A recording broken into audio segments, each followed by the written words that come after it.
All right, everybody, welcome back to another episode of Jake and Friends. Today we have Brittany and Austin Steen, and they are the proud owners of Hiccup Farm, which is located in Spring Hill, Alabama, not quite that far from Troy. I would say it's perfectly situated right in between Troy and Enterprise. So, y'all, welcome to the podcast. How's everything Yeah, going? welcome. Thank you. It's going good. It's good. We actually have a Troy address, even though we're in Spring Hill. But it's Oh, really? Troy address, goes yeah. out that far? Right. Is Yeah, that like we don't have a. There's no post office in Spring Hill, so okay? Oh, Now so you have to have a Troy you led me. address. So y'all are zoned for Troy City Schools then, or is it like no? It doesn't work like that. Is it one of those weird things where it's like we have that Probably. address, but we no, we're Pike County actually. Yeah, I figured that's pretty Gotcha. far to be a Troy City school. Yeah. Pike County. you never know, man. So I guess you guys are technically outside of the Troy City limits, but have a Troy address. That's right. We are. Yeah, that makes sense. I know for you, Jake, it doesn't make sense because Birmingham, you live such a big city, and you're so in the Vista. But for us, No. rural people, it's a little bit different. No, it's still the same thing because you have Hoover people who were like, I live in Hoover. And then they're like, which part? And they're like, because you got I'd say your mainland Hoover, which is like, sort of west of I-65. I would say a little bit north and a little bit south mainland of 459. Hoover. It's mainland Hoover. People from Birmingham will know exactly what I'm talking about. And then you've got like your far west Hoover. You've got your Black Ridge people. I would say those are your rich Hoover people. And you've got your second richest people, and those are your Lake Wilburn people. And then you've got your like early 2000s rich people, and those are your Ross Bridge people. And they like kind of all live in different parts of Hoover. But then you got your East Coast Hoover people, and those are like east of 459, just west of 280. Or sorry, I shouldn't say east of 459, east of 65, south of 459, and that's like your Heatherwood kind of folks, your Spain Park people. I'll be honest, I'm not following you at all. I wonder if any of the podcast listeners are following you at all either. Like, I just They love to are. know. Like, please, like, comment on like social media or something. Let us know. Are you following Jake at all? Because I'm not. So if you were to pull out a map of Hoover and like highlight, I don't know if one exists, I'm not but gonna it would do kind of that. look like you wouldn't do that. But if you could, and you like kind of threw paint, if you kind of threw paint on a map of Jefferson and Shelby County, then you would be like Hoover's somewhere right there where the paint. But you don't live in Hoover, though, right? You live in the Vista, right? That's like where all the upper class people live, right? But you have to drive through Hoover just to get to the Vestavia neighborhood that I live in. So Vestavia doesn't. It's like the Vestavia I live in is here, and then Hoover's all around it. And then you go across the street, and there's more Vestavia. So I don't really know. And Brittany and Austin are already regretting making this. I'm just giving him a hard time because do you guys? I don't know if you guys know William Teal, but he's one of my best friends, and he lives in Pelham, and he makes fun of Jake living in Vestavia all the time. So I'm just giving it right back to him. But Teal's got a bigger house than I do, and he paid more for his house than I do, and he gave his address out on the podcast. You live in Vestavia, though. It's you not live the in same. the Vista, dude. But that's not. This isn't why. Anyways, yeah, we're not. So, Austin and Brittany, will you just tell everyone a little bit about yourself and just sort of who you are, how y'all met, where you're from, that kind of deal? Sure. You start. Me? Yeah. You go ahead and start. Okay. Well, I'm Brittany. I'm from Wetumpka. Grew up there and came to Troy for school. We ended up meeting at church. You were in your master's, and I was about to graduate. We met at church, got married right after we graduated, and ended up just really staying here after graduation. Had jobs, and then just kind of planted roots a little bit. So now we're here on the farm, and I'm staying home with the kids, and doing whatever day-to-day tasks need done around here. And that's about it. When you first met, And oh yeah, sorry, go ahead. I'm sorry. No, I interrupted. I forgot. I'm Austin, obviously, and from the big city of Monroeville, Alabama, and came to Troy and haven't left. I came to Troy in 2011, so I've been here for over a decade now, which is pretty crazy. And she already covered. Met Brittany at church. We got married. Had a couple different jobs here at town, and now I'm a full-time CPA at a small firm here in Troy. Mm-hmm. That's what I do full-time while Brittany's here tending to the flocks. Nice. Hey, I do Brittany, have a question. You said you're from Yeah, go for it. Monroeville. Yeah. I actually know people from Monroeville. Do you by Yeah. chance know like Logan Smith? Yes. He's a twin brother. Yes. Yes, Of course. he's I do. one of my really good friends. I teach and coach at Fairhope High School. He also teaches there. And then, do you know Tim Carter? Uh-huh. Yeah, he's our head coach. Shout out to Burnt Awesome. Corn. Yep, some So- Monroeville people. I know some Monroeville people. So Logan Smith, I actually graduated with him Okay. from Monroe Academy in a class of about 20. So we've met right before. on. Yes. Yeah, I mean, I've known him since, probably since we were like 4, I guess. Look at that connection, So I've known him for a Smitty. How about that? Look at that. I'm not the only one who knows people. Yeah. I was always most fascinated about Monroeville and how all the towns like immediately adjacent to it are like Slap Apple and Burnt Corn.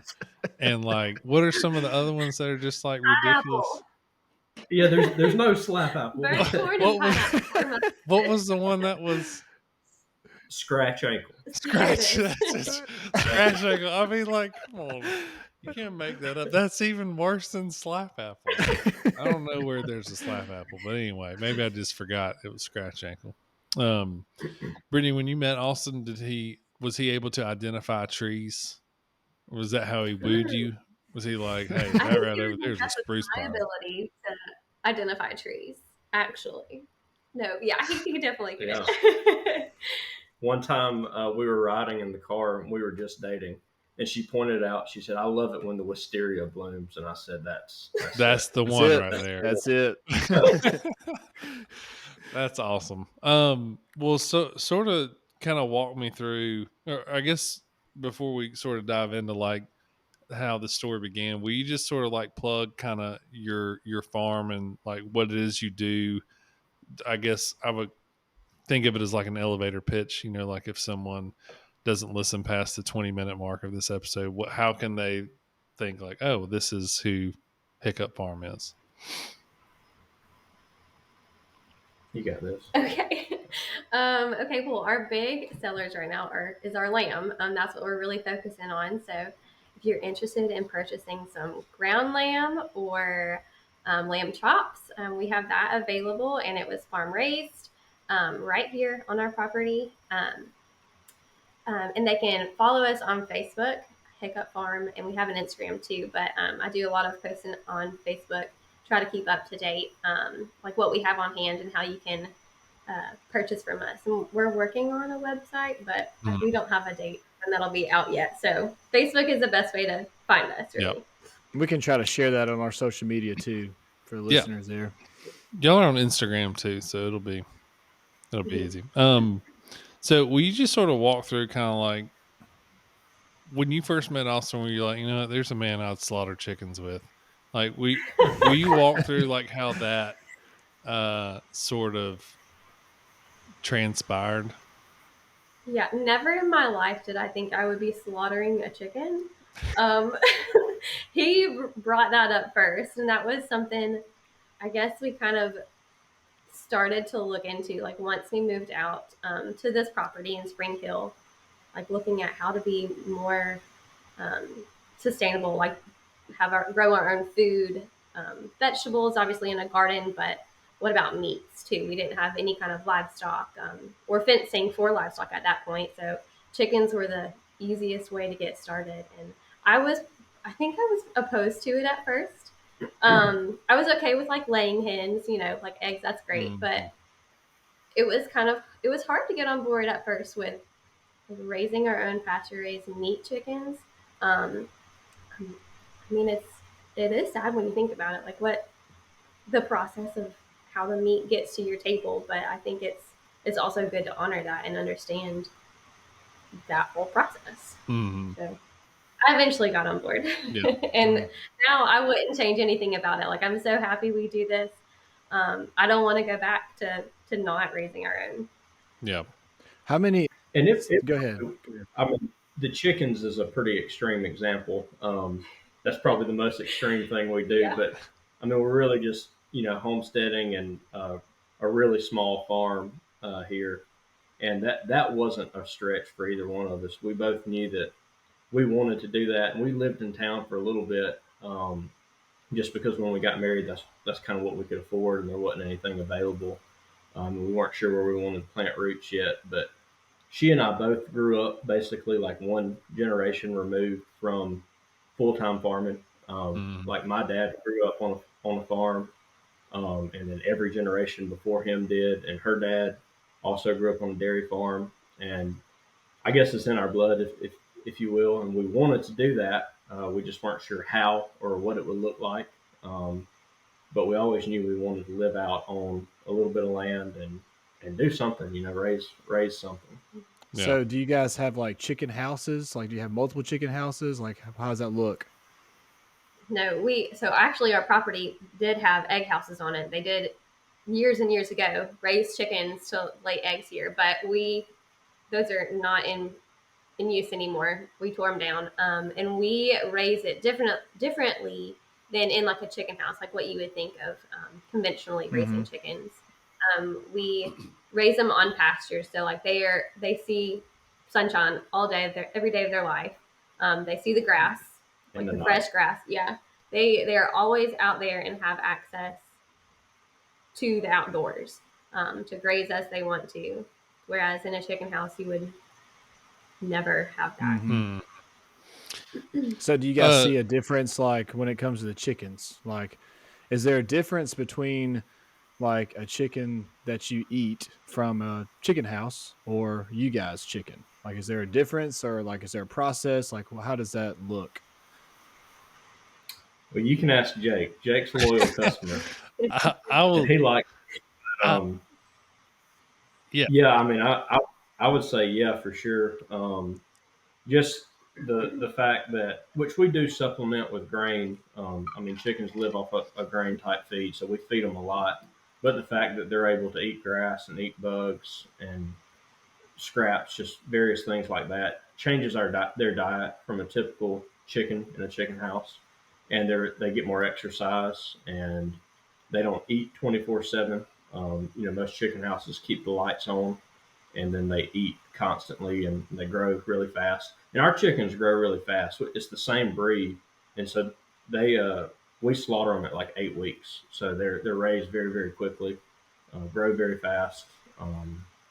But I think it's more tender, more juicy. I mean, it's Mm-hmm. really kind of it's like a bulletproof chicken. It's hard to mess it up if you cook it. Gotcha. Yeah.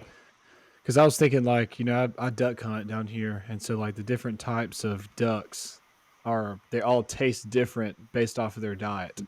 And so wood Hmm. ducks to me taste the best because their diet is nothing but just grass and like all really good green vegetables and stuff like that. So yeah, a lot different than like other birds that Like a mergan. yes.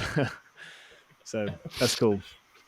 Yeah. I will second that, and I'm not a homer, so I don't want you to think. And I'll sort of like bridge the gap of like kind of why I asked you guys to be on this podcast. So like I remember, I guess it was. I think we were just talking about this right before we started. It was probably a couple years ago, and it was the first season. I guess y'all were raising chickens, and I think did y'all do it in the fall. Then is that your first, or did y'all do a We do it in the spring? fall and spring.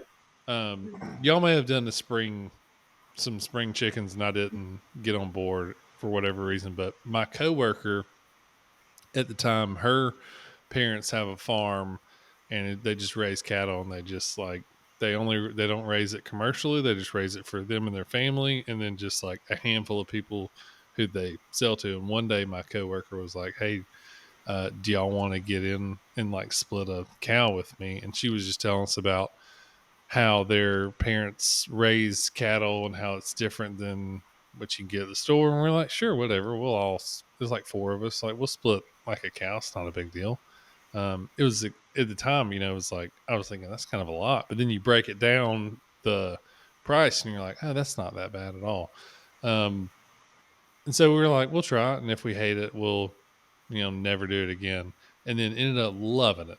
Now, I'll tell you, like, Parker, your question was like, can you tell a difference between the meat? And it's like, yes, you can. Because if you were to get ground beef from the store and then get ground beef from where, this, it's called Hardy Farms, in case anyone wants to know, in Atmore, Alabama, not too far from Scratch Ankle, but, um, but it's like if you were to like brown some meat in a pan with like the regular ground beef, like the amount of grease that comes off is just like you have to drain it.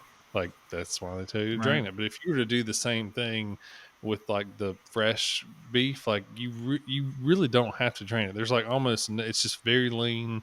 Anyway, um, and so Steen was telling me that he was gonna raise some chickens, and I was like, "What?" I was like, I was like, can I try some? I can't remember if I initiated it first, if you asked me, but I was interested as soon as you told me because I was like, I've been looking for a chicken guy, and I was like, there's no way I'll find a chicken guy, but if I just ask the guy who can, wear boots and wranglers and identify trees in the woods, then that's the guy who's most likely to to raise chickens. So I tried some, and I just tried a little bit, and I was like, man, this is great. And then I told Steen, I was like, I will be your number one. I was like, I will be your number one customer as long as you do this. And I do mean that. So I'll vouch for you and say that I do think there's That's a cool. big difference. Um, so, so will you kind of, walk through when you decided, like, hey, we're going to start this farm? Like, what's the first step? Like, obviously, land is the first step. Like, you're like, well, I gotta have it. Maybe that is. Why don't you tell your own story instead of me guessing it? Yeah,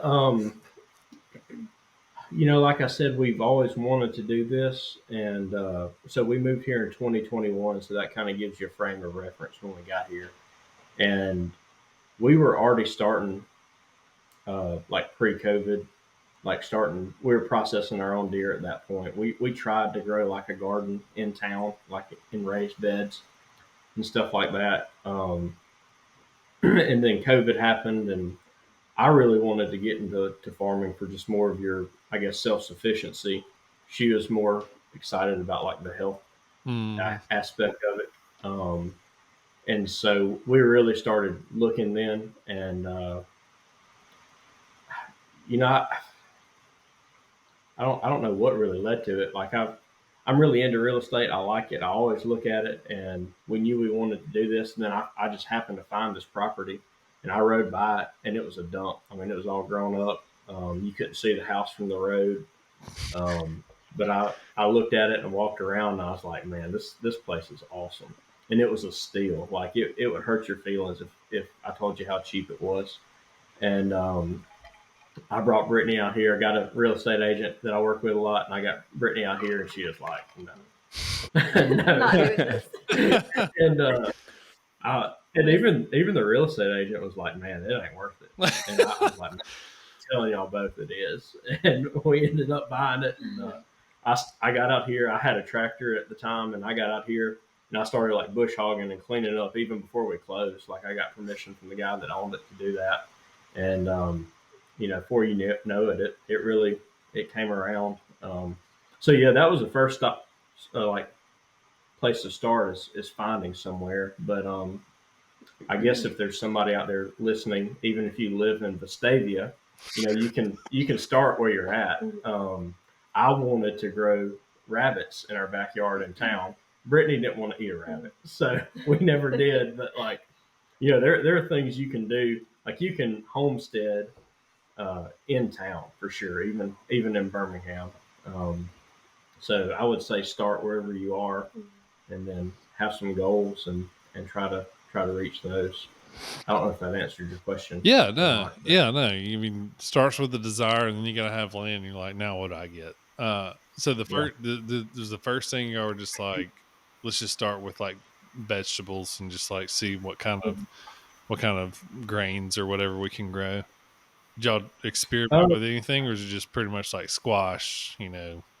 Your typical strawberry. Can you grow strawberries in South Alabama? Mm-hmm. yeah. Well, the house was unlivable, so the first thing we did is we had to have a place to live. So the first year we did not have a garden. We like that first summer we didn't even think about how can we grow something because we had to focus all of our energy into making this a livable space. And Yeah. we closed on the house after gardening Yeah, season too, so yeah, it was good timing. We were able to yeah. knock out a bunch of the house in the late summer, fall, and winter. But yeah, that was the first start. Was actually we started with chickens I think before we the did. garden. Yeah, Oh wow. we got our chickens, Yeah. and we actually had a room that was unfinished back here that we weren't living in is completely unfinished, and that's where we put like our brooder for our first flock of baby Yeah. chicks inside. So, Yeah. and we never did it again because that was an awful experience. Don't do that. So But yeah, how was it with, like you said, you have children? How many children do you have? We have two. Okay, how old are they? Mariella's 3 and Calvin is 1. Okay, so was all this happening? You said you moved out there in 2021, correct? So you had at least a 3-year-old then. So how was it Um, with children? yeah, we actually moved out here on her first birthday, so that was it. And on like she's so good with the flow. It was really easy to kind of tag her along with whatever we were doing out here. Um, it slowed down some things, but you learn how to manage that. Like you learn Mhm. how to just do both, and you call in people for help when you need it. But it's been fun to have the kids around. They enjoy being in the garden now and digging in the dirt or trying to plant seeds, helping me pick carrots and stuff. So they love that. Oh yeah. Do you ever think, like, sometimes I'll have this thought, but do you ever like look outside and you're like, this is the way God intended for me to live? For sure. For sure. So what about it? Yeah, go ahead, Steen. yeah, I mean, yeah, definitely. I've been thinking, preparing for this podcast, and it's just like, God put Adam in the garden Mm, and told him to work. So that was man's purpose, was to fellowship with God and work a garden. And of course, we apply that to any job that we have. sure. Christians are good, hardworking people, should be. But there's something just like really especially redemptive about working outside and like Mm-hmm. growing things from like, I mean, not nothing, but it's like almost nothing. Yeah.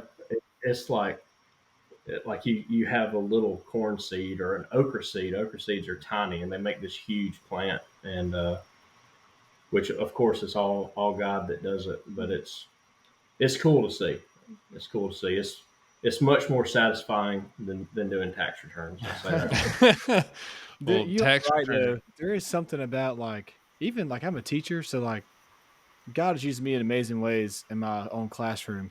But there's something about growing something like or being out in the land, and it's just like something in us, like you're saying, like this God given that's like just makes you feel like this is what I was supposed to do. Like this is Mhm. a gift, and it's so good. So yeah, you're on point with that one. Well, and it really forces you to rely on God too, and like trust Him in that too, because you can plant it, you can water it and fertilize it, but I mean, you're not making it grow. You're really just trusting that God will let the sun shine on it and the rain fall when it needs to, and that He will give the growth to it. I mean, we try to do things, but we know that it's God that gives the growth there. Yep. Yeah. Yep. Um, so will you walk through a little bit about what separates the way you guys do? Well, I guess will you just say like, well, I think I've already answered that, but will you just go through like what differentiates like the way you guys do things versus the way someone who's in the commercial space will do it, and just sort of like highlight those, I guess, either similarities or differences or both? Yeah. First of all, I want to say, like from the get go, as far as like ag goes, and I guess you would call us in the regenerative ag space. Mm-hmm. Uh, we're not the smartest or the most experienced out there. There's a lot better voices to listen to if you really want to get some firsthand knowledge than us. So I'll say that from the get go. And I also from the get go, like I don't think anybody that does conventional ag is like really our enemy at all. Like Mm-hmm. if you're an Iowa corn farmer or even a Pike County chicken farmer with big chicken houses, I mean all farmers are in it Yeah. together, and people in Iowa grow a lot of corn because Americans eat a lot of high fructose corn syrup. That's what it is. They're making a living. They're producing what people are buying, and we're producing a more niche product. We've talked a lot about chickens, but we don't really sell a lot of chickens. It's really labor intensive. I couldn't do it and work full time because it would be, you know, I'd have to take a day off every single week to get it all Mm-hmm. done. So lamb is our major product, which is very very niche. Um, Americans don't eat a whole lot of lamb, uh, and so I'm kind of losing my train of No, thought here. you're good. But We're talking about what makes us different. yeah, yeah. Really, I would say the big thing that makes us different, other than the fact that we're raising sheep, and when you tell somebody that in Alabama, they look at you like, "What?" Because there's in Pike County, there's a little bit of row cropping. There's a lot of cows. There's a lot of chicken houses. There's some folks with goats, but not many people around here have sheep. So you get funny looks from the get go. And But sorry. go ahead. No. Typically, like when people hear you raise sheep, like they think of a wool sheep. Yeah. And we do not raise wool sheep. We have hair sheep, so we don't have to shear them. They do a lot better in this kind of climate because it's obviously hot down here.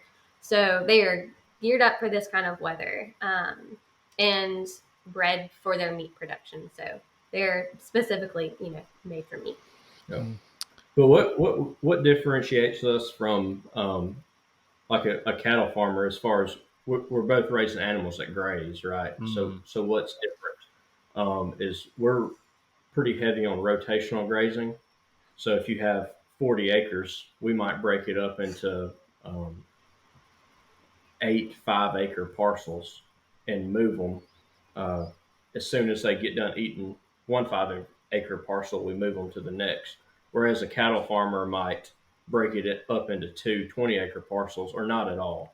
And the goal of that is soil health. So it eats the grass down real quick, dumps a bunch of manure where they were, and then you move it on to the next spot versus cows that they'll preferentially graze what they want, and they'll overgraze some good grasses and they'll leave some bad grasses that they don't necessarily like as much. And so what happens over time is you get more of the grass they don't like, and then they overgraze the grass they do like, and there's not as much of it. And they like it because it's more nutritious. So uh, I guess our grazing method is really on soil health and parasite resistance. So parasites that kill, especially sheep, but cows as well, are found in the stomach, and they all have parasites.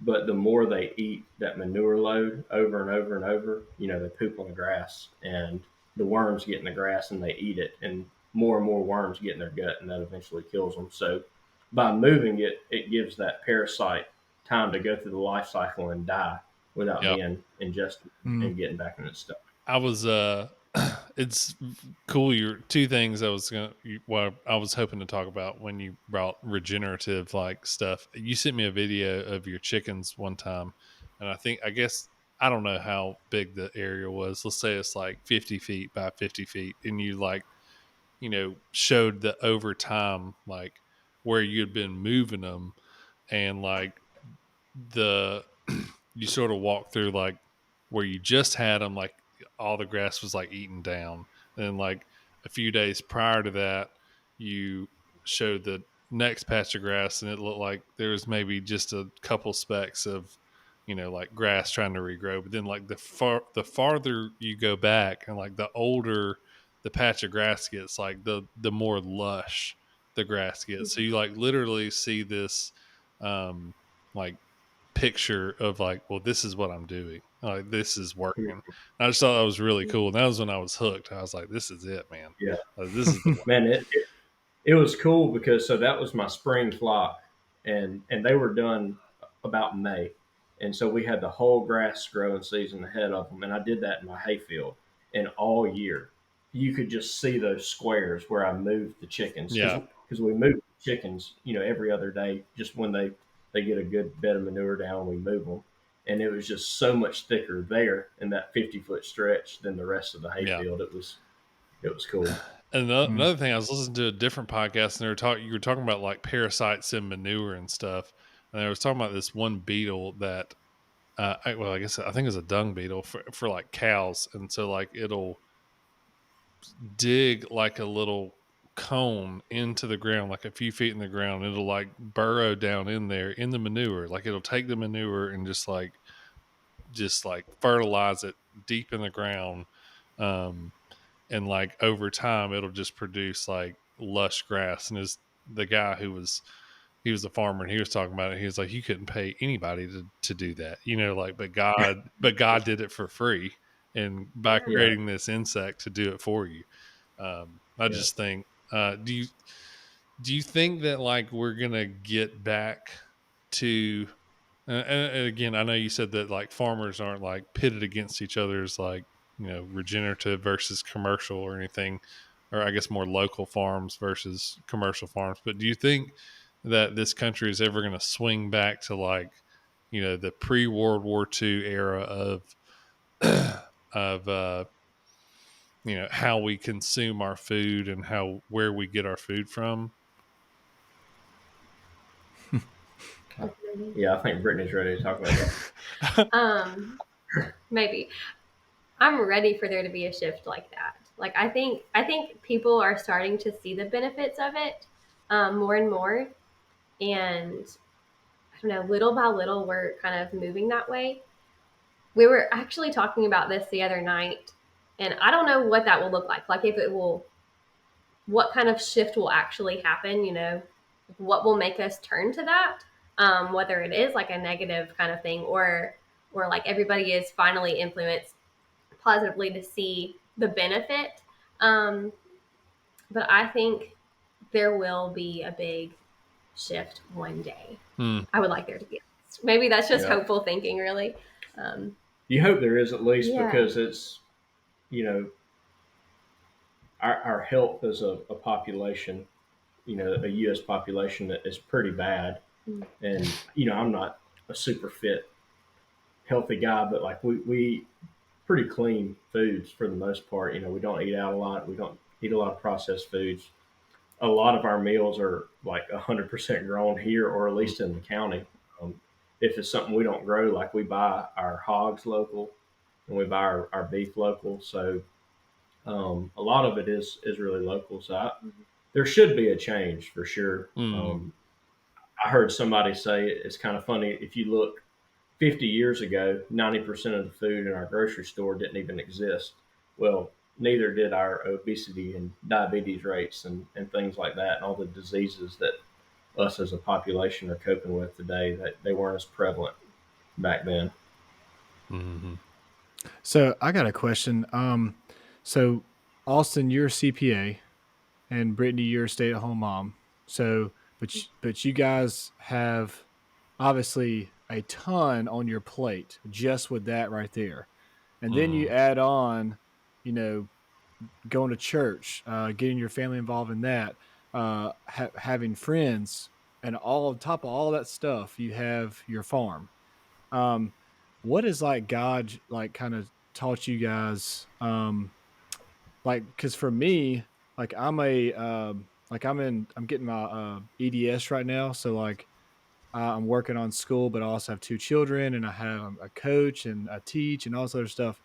And I'm like a very type A planner. Like I like to get all these things done and get it all checked off my Mhm. list. Um, Facts. but I sometimes struggle with, I don't get overwhelmed very much, but I always think about all the things I got to do. And I don't take time sometimes to just sit down on the ground and play with my boys or go on the trampoline and play with them. So what has God like kind of taught you guys like during this time of having children, all that involved, and having the farm, to how to manage all that together? I think first thing is that you cannot do it all. Like there's gonna you have to sacrifice something. Sometimes that's the house is not as clean as I want it to be. And that was a hard lesson for me to learn. Like when Preach. we first moved out here, Me too. having to manage going from cleaning the house and taking care of our home in town, which was smaller, and obviously less property, to moving out here and trying to do all of this, I was so overwhelmed and just upset that I couldn't do it all to the standard that I wanted it to be done to. Um, so that was a hard adjustment, but that has I feel like I have become a lot more relaxed about it and like been able to let go um, when I cannot get to a project. And I think part of that is just like naturally in motherhood, especially when you have littles, like you Mhm. can't, your attention can't always be at every single thing. Like you have these two little people that you have to look at first, and meet their needs before you do something else. Um, so just learning to balance that and be okay when I can't get to one project has has been helpful. Hmm. Yeah, I'm very much the same way. Like obviously an accountant type A, I don't like to start a project I can't finish, but I've just had to learn like sometimes you can't get everything. Like you can't get all the grass cut in a day. You just Mhm. can't do it. So I just had to learn that. And as far as kids, like I try like really hard to spend intentional time with the kids, and a lot of times that's just we're outside, and dad's doing something and they're running around, and I'm just kind of making sure they're not getting hurt, but we're spending time together outside. Mhm. Now in the winter when it's dark, that's not a great example of that, but come July, when I get home from work at 5, we're going outside and we're going to be doing stuff until dark. Mm. So And a lot of weekends too, it'll be he's if he has to bush hog or something and he's in the tractor, like one of the kids will always ride with him. They love that. mhm. I'm just sitting there with dad. Yeah. Yeah. Yeah. I think it's really cool because you're like showing your kids, like, I don't just sit around. I've determined there are two types of people in the universe. There are couch sitters and there are non couch sitters. Like, you are either going to come home from work and like sit on the couch till it's time to go to bed, or you're not. Um, Which one are you, I don't think Smitty? I'm not a couch sitter. I will sit on the couch after when it's like the last hour I or don't so I don't of know, the night. Jake. I When can sit on the that couch. I think you've College changed. was different. College Yes, was different. you've changed. You've changed in a good way because you I used to u be a couch shooter. We'd be like, "Hey, man, what you want to do?" I want to chill, Dude, chill. I But don't it's wanna do different now. nothing. Part of that was, Mhm. like, we had to work out every day in high school, for baseball, and then I get to college, I'm like, "This is the first time in my life I don't have to, like, abide by a 6:30 AM to, like, 8 PM schedule," It's like, I just Mm, wanna hang out. just hang Yeah, out. I was the same way. But no, I do think it's cool that you're like showing your kids like you can do whatever you want with your life, but like we're not going to sit here and be lazy. Like we're going to get after it. Yeah, Um, yeah. so have you experienced like any setbacks when it comes to like what are some pitfalls that you were like, oh, I didn't realize that was a thing until I started Well, I mean, you know the name of our farm, right? Hiccup? Yeah. Yeah. So, yeah, we experienced a lot of setbacks. It was actually like the contractor that was helping us renovate our house. He always joked like, "Man, you need to call this place Hiccup Ranch." And I wanted to go with that, but Brittany wanted to go with Hiccup Farms, so that's what we agreed on. But yeah, I mean, it it was just. I guess we named it like that because hiccups always happen.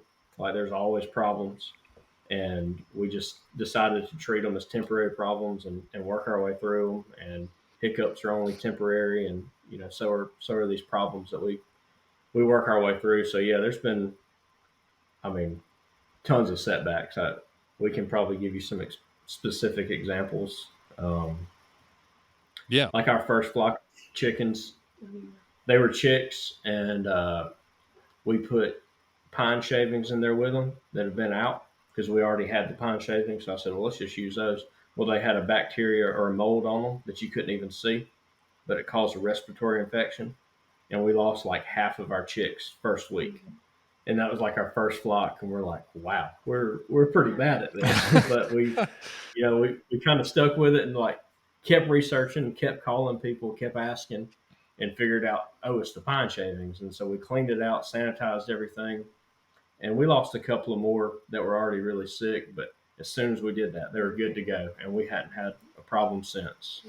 So And it's the pine. yeah, go ahead. Is it that particular type of pine shaving, or did you just like leave it out too long and you didn't use fresh pine shaving? Right. Yeah, Okay, they had gotten wet. Mhm. gotcha. Yep. And we bought some lambs from a guy. Mm. We brought them here. They were healthy when we got them, but they all had coccidia, and What's that? they look, It's like a bacteria.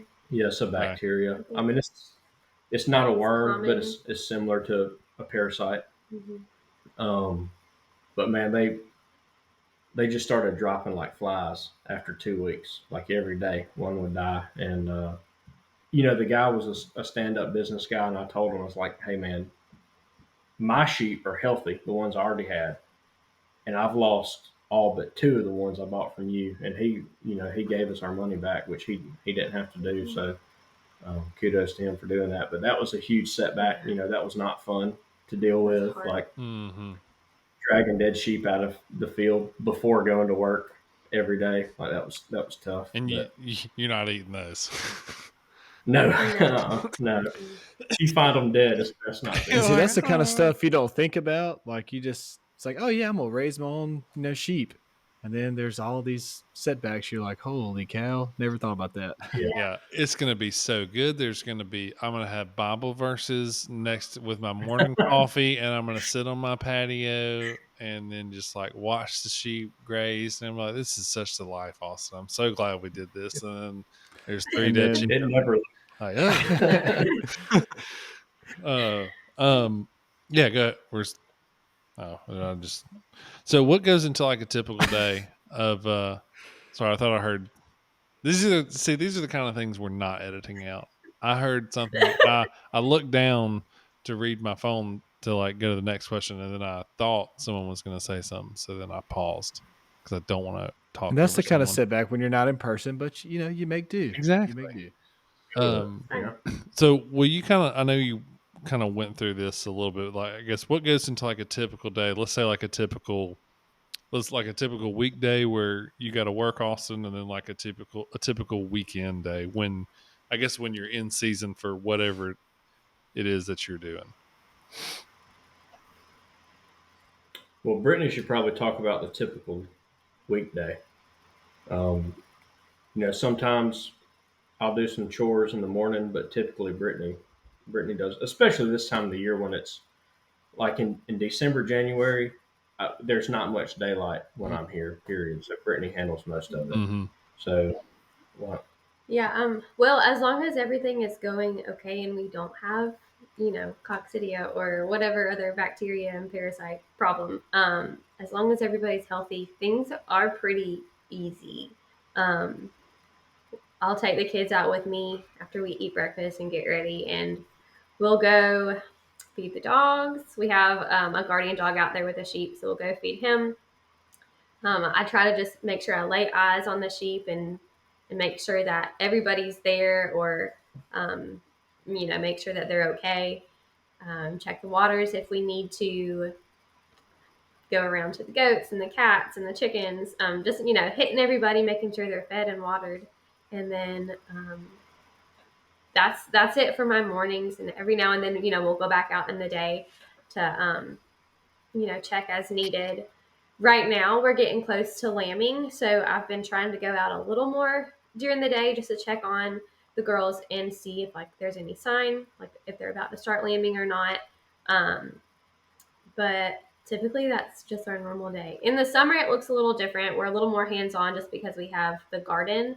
So we'll do all those chores in the morning, and then a lot of times we're like going right back out and spending most of the day outside, whether that's like picking things in the garden or, tending to some of the weeds and watering things out there. Maybe that's bringing it in and preserving it in whatever capacity we need to, but that's Yeah, summer's way more involved. yeah. Like well, this past week when it was super cold, I got up every day just so Brittany didn't have to get out with the kids, and I did the chores. But typically, if it's not freezing cold, they do that. But in the summer, I'll get up when it's nice in the morning, cool in the morning, weed the garden, and then Brittany's out working in it a lot during the day. And summer times, like when it when we're cutting hay, sometimes I'll come home from work early at 4 o'clock, and I'll cut hay until 8 o'clock, and then have to bale it on the weekends. So summers are a lot more busy for both of us, Yeah. but the weekends are pretty much when we get most of our work done.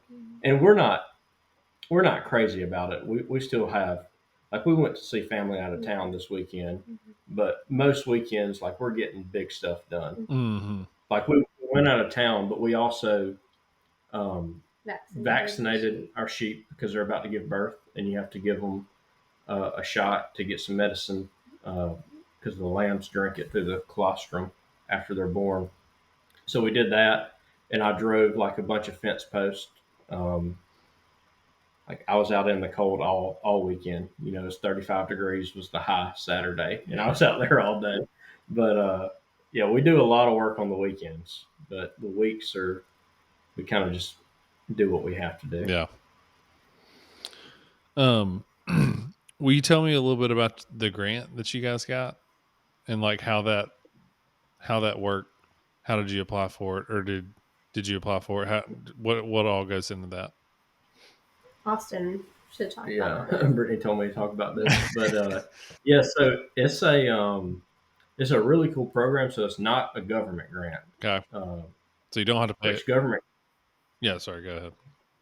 Well, yeah, it's a grant, so we don't have to pay it back. Mm. But like, I don't know. There's really not a whole lot of government grants out there. There's some stuff like it's mostly cost sharing, but this was just like you sign an affidavit that you're not going to steal the money, and we'll give it to you basically.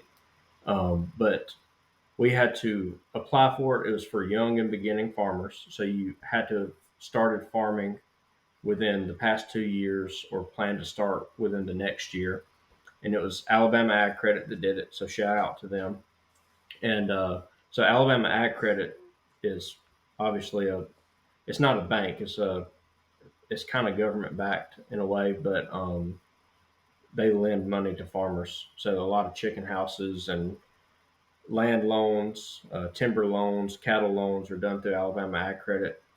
It's just a way to access financing for farmers because it's a lot more difficult and a lot more expensive for farmers to finance things at a traditional bank. And so this Ag Credit their board decided a couple of years ago that it was difficult for people to start farming, which it is. We can talk more about that later if you want to. It's very difficult to get started. And they said each year we want to give out five $10,000 grants to young and beginning farmers. And so we applied, and there was like 50 something people that applied, and they gave out five of them. So I was pretty excited That's that we awesome. got it. Yeah, and it was cool. It was an awesome time. They got a venue in Raymer, Alabama, Yeah. which is just Montgomery, so it wasn't a far trip for us. And they had a cool presentation, and they had all the winners there, and they had some past winners there, and we got to kind of talk about our farm a little bit and hear everybody else's. And it was cool because different ag industries in the state were all represented. There's some poultry farmers there, cattle farmers, uh, bee apiarist, or yeah, that's what she was. Yeah, and so yeah, Satsuma Farm. So that was cool. Different areas of ag in the state were all represented, and we used the grant to buy a sheep handling system. So it's like a chute you run them through that we can give them shots, check their health, trim their feet, sort them, things like that. And that was a huge blessing because you can't run to Tractor Supply and buy sheep equipment in Troy. No, No one has sheep. Yeah, so we actually somebody they shipped it from North Dakota or South Dakota down to Georgia, and I drove over to Georgia to pick up all this equipment and bring it back. But it's been awesome to have because we can't. Yeah, I mean we couldn't do it without we that. realized how badly we needed it when they started to get so sick. When we bought that flock that got so sick, because it was so hard to catch the sheep we needed to separate them out, from their flock and ours. All we had was like the little shepherd's crook to run them down and catch like a leg if you can. Or tackling them or whatever, Yeah. just to We try to were make sure we could give them the medicines they needed to survive. Like, even though they were sick, I mean, they're good at hiding their sickness. They're good at putting on a good show and just giving it their all and running up until the time when like it's time for them to go. So it's hard to catch them, but yeah, that made us realize we needed to get serious and do something about that. How'd you find out about that, Grant? you know, honestly, I think it was just like Alabama Ag social media account. I really think that's how it was, and yeah, just applied it. It was a pretty big application. Like I had to type up a formal business plan with projections, which that was way in my wheelhouse. Yeah. So I enjoyed doing it. But yeah, it was an intense application. It wasn't just filling out a few boxes. Do you That's own cool. a farm? Yes or no? Do you want to start one? Yeah. Yes or no? So what's like the future like for y'all? Or I guess I know you may not think that far in the future, like, hey, we're content where we're at right now, and like that's where we want to be. But like, have you thought any about like, well, maybe we could grow this even more, or what are some different types of animals we could raise that would help you know coincide with the lambs and the chickens we raise now? Yeah, you probably have a better plan than I do. Yeah, I would say we got into sheep because it was a less intimidating livestock to start with. 200-pound ram versus a 2,000-pound bull. For sure. It just seemed a lot safer for our first livestock. So that's how we got into it. But once I learned more about it, worked with them, and kind of saw the numbers behind it, at least on paper. So in theory, um, sheep are a lot more profitable per acre than cattle. So I guess we kind of had plans we would eventually graduate, if you will, into cows. And we still might get some, but I think we really want to grow the sheep operation. You know, Goal is to get at least I say near term goal, next 5, 6, 7 years, Mm-hmm. have about 200 to 300 ewe, mama ewes, I guess, if you Uh-huh. will. And, I mean, if we do that, we'll have to either lease or buy some more land. But I think the demand is there. Uh, I used to have these stats kind of readily available in my head, but I forgot them. But like the U.S. demand for lamb is about 8 million head of lambs, somewhere in that neighborhood, and we only produce 2 million. So we import the majority of the lamb to meet demand, and it's coming from New Zealand, Australia primarily. Um, so I think the demand is there, and I think lamb is a growing commodity. We're used to our chicken, we're used to our beef, but America is getting more diverse, and people outside of America eat a lot of lamb. Americans don't, but everywhere else in the world they eat a ton of it. So, um, I mean, I think there's a lot of opportunity out there. I mean, really, the sky's the limit.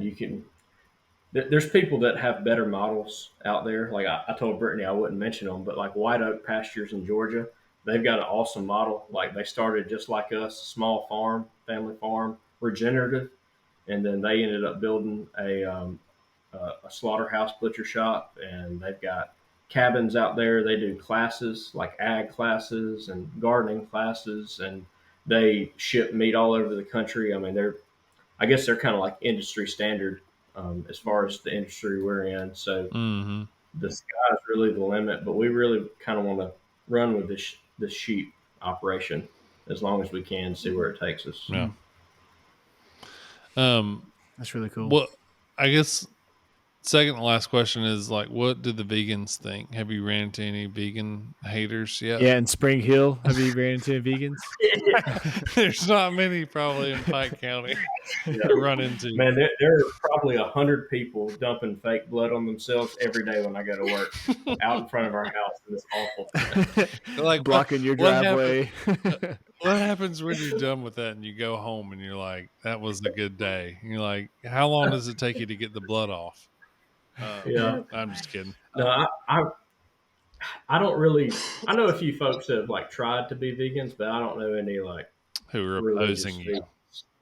Yeah. Yeah. And I feel like, well, I don't, I guess I don't personally know many or any vegans, but I feel like a lot of them probably do it for like humane reasons. Like they don't like to see the animals raised this way. And if you just see like how a farmer, at least a small farmer, I can't speak for everybody, but small farms like ours, like we are there for the good of the animal. You know, we're not here to harm it because one, like we're trying to make a profit with that, and we do care and nurture these animals on a daily basis. So like if they are raised in as best of an environment they can be. So I guess I'm losing my train of thought here, but that argument of vegans opposing, I guess, meat. Mm-hmm. I don't know. I feel like it should be more of they're opposing like the bigger system.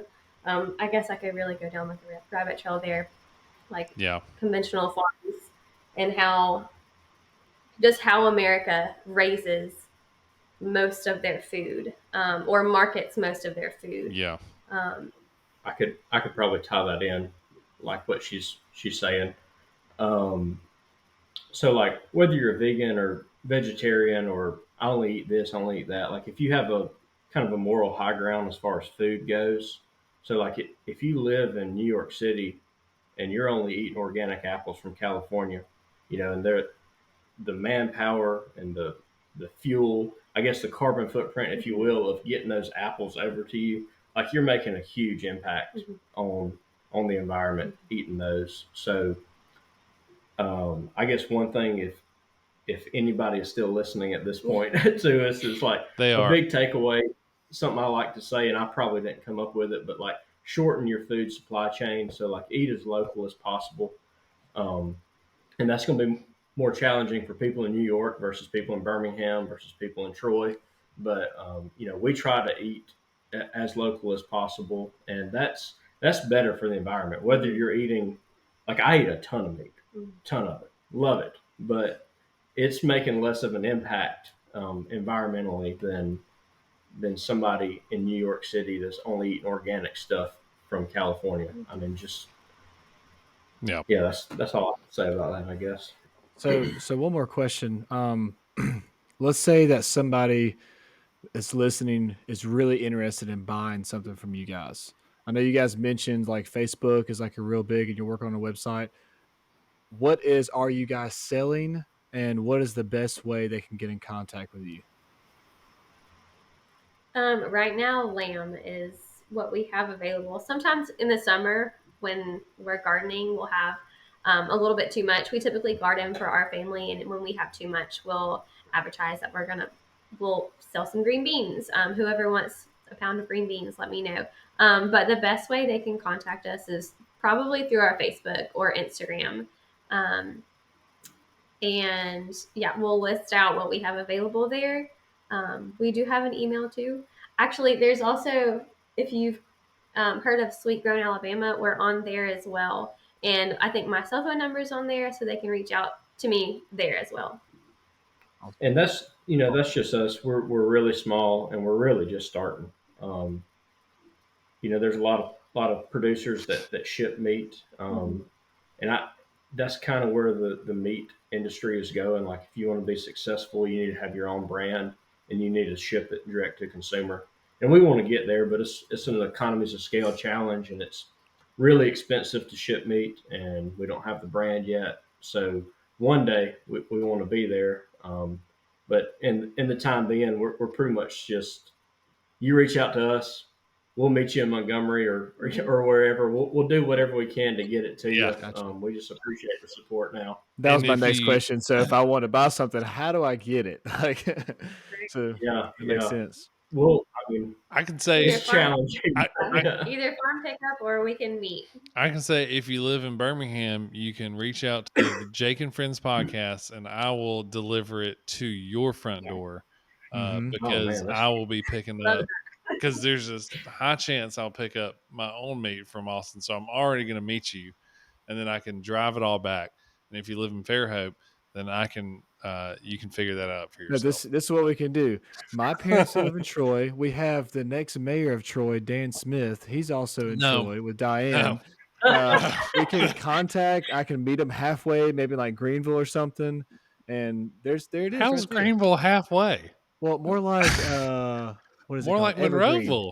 Evergreen. That's Monroeville's halfway. probably halfway between Mobile and Troy, right?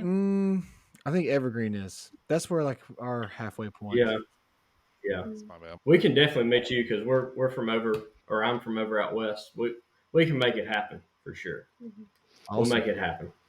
Well, cool. Well, hey, thank you guys so much for hanging out with us tonight. I really, I'm being for real when I say that. Like, I really believe in what y'all are doing, and if people want to call me a liar, then they can open up my 2 freezers that I have in my garage, and like Dang, you got 2 the freezers? they're 2 Wow. small freezers, but the meat I have down there will speak for itself as far as like where Al and I want to go. As far as like how we view the food we eat now. Mm-hmm.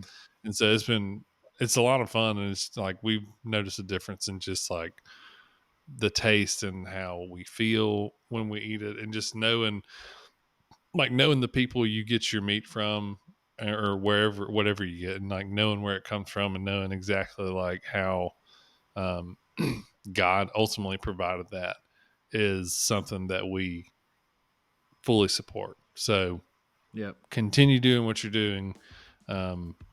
And yes, just wanted to Yes. encourage Thank you y'all guys for joining us. Yeah, Thanks thank for you. having us. And Jake, thanks for being a loyal customer. You are our best customer, Yes, so you I are. appreciate it. Hey, let me know next time. I'm gonna have to join All right. that train.